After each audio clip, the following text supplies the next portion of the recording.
Time again for another great candidate conversation here. Get a chance for you to meet the current Mason County Auditor, Paddy McGuire. Paddy, how you doing? I'm very well. Good to see you, Jeff. Good to Thanks. see you, for sure. Thanks for coming by and talking with me and getting a chance for the voters to meet you. You are the current Mason County Auditor. You're running for re-election. And I guess give us an overview of what the auditor's position does. I think a lot of folks key in more on the election side of it, but there's a couple things that the auditor does. Sure. My job is a bit like that weird drawer in the kitchen that has all sorts of stuff that doesn't really belong together and nobody knew where else to put it. So we do oversee elections in the county, pay all the bills for the county and 24 junior districts, so fire districts, folks like that, do motor vehicle and marine vessel licensing, and then marriage licenses, recording of documents and deeds. So 4 pretty distinct operations. I have 14 and a half employees, all dedicated to really great public service and serving our customers. Well, let's focus on the election portion of this, as we are in primary season and every vote is out there, and it's an important one for sure. You've had some close elections in these last couple of races, and there's always a question these days on the accuracy of the equipment, how that all works, whether or not folks are able to see the process that's been going on. Give us an overview of how these issues are impacting the auditor's office and how you respond to those questions that are out there. Sure. So a couple things. First, we use a system called Clear Ballot, which is to tally our votes. It's this state-of-the-art system. It is unique in that it lets us use commercial off-the-shelf hardware to run a software system. It's the system was originally developed as a tool to audit other election systems, and they figured out that it worked better than the systems it was auditing, and so they turned it into an election management system. But on top of that, after every election, we do a post-election audit the next morning after the election, where we randomly select batches of ballots and erase and hand count to make sure that the machine count and the hand count is exactly the same, and it always is. We also have started doing a pilot program with what's called a risk limiting audit, which is another way to hand count. You randomly select a race and randomly select ballots, and make sure, again, to be absolutely sure that the system counts the ballots perfectly. And in every one of those, in the 15 elections that I've conducted as auditor, it has been absolutely spot on perfect every time. We had 2 recounts in the February special election. Both were absolutely perfect. The exact same count in the recount as the machine did. So, and we love having observers. We love showing off showing off our system and showing off our processes. We are limited by the space we have. My colleague in Lewis County just built a new vote processing center at about 3,200 square feet. I have less than 800 square feet. Okay. So, we are shoehorned in what used to be a conference room. And I've been talking for a year and a half to the commissioners about getting more space, and it's on the to-do list, and we'll design that so it works well for observers. We have the space we have. When our building was closed to the public and we were doing all the social distancing things, I had a security system installed, so people during an election period, people can go on YouTube and watch it 4 in the morning and see what's happening in the ballot processing room. Answer: nothing. But it's not perfect, but it was what we had, and it was an accommodation to a global pandemic, and we did the best we could. Did you have any requests for people to come and see in a distanced way? I know that the video cameras were there. Some of the folks out that I talk to on a basis talk a little bit about the quality of the video or whether or not everything is able to be seen there. I mean, how can you ensure that if live observers aren't there, that what was supposed to happen happened? So there was a time when our building was closed to the public by the county commission. I didn't do that. The county commission closed our building to the public, that we were not having observers, human observers, in the ballot processing room. Happily, we're beyond that, and had that throughout the elections last year and this year. And so, not an issue anymore. I can't go back in time and reopen our building when it was closed to the public, but we did the best we could.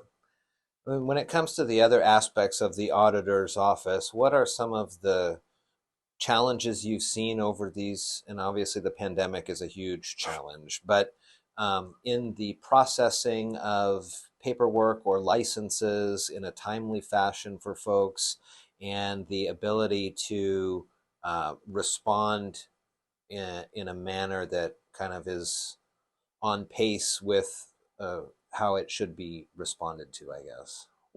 One of the things that we learned in this process was our systems, the systems that we use for licensing, the systems that we use for recording, were not designed for remote work. Mm-hmm. So where a lot of offices were able to send their employees home and work from home, which I'm all in favor of, but the systems that we use weren't designed to do that, and we didn't have the equipment to do that. So our employees have been at their desks pretty much. I mean, I think we had a week where we were completely closed in the very, very early days of the pandemic. But my employees have been at work doing their jobs.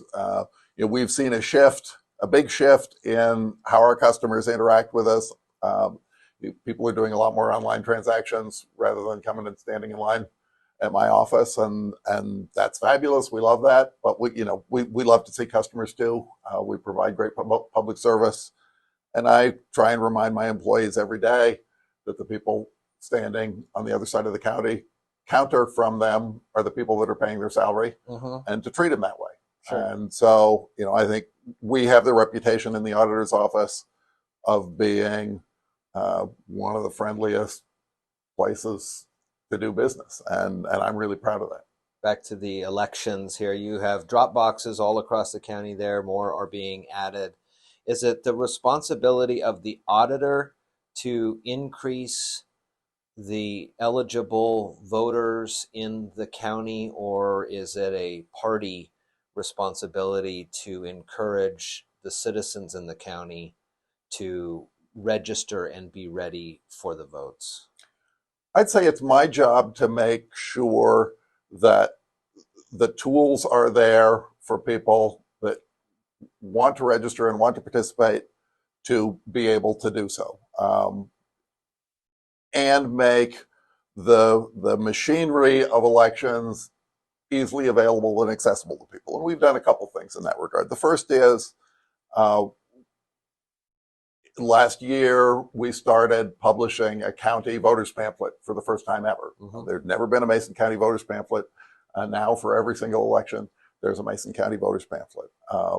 And that provides citizens with balanced information about what's on the ballot and their local races, and allows candidates to be able to speak to voters without having to go out and raise big piles of money to send the mail. Mm-hmm. And I think gives voters a level of information that they haven't had here. And I'm really proud of the fact that we now have a county voters pamphlet for every election.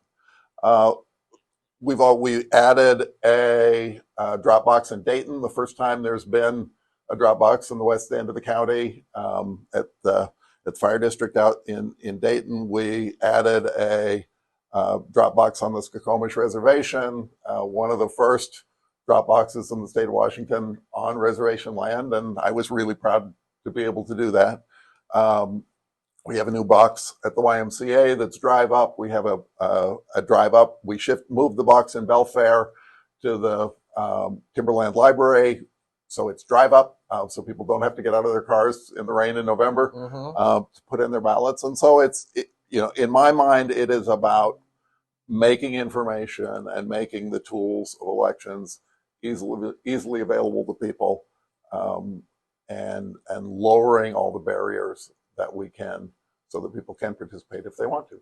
And then when it comes to the bills that you pay in the auditor's office, what can you say about the timeliness of that? I think sometimes folks look to the slowness of government on some of those issues when it comes to either payouts or the returns of the receipts that comes through. How does that all work? So we are known, people love doing business with Mason County because we pay our bills so quickly, under 30 days.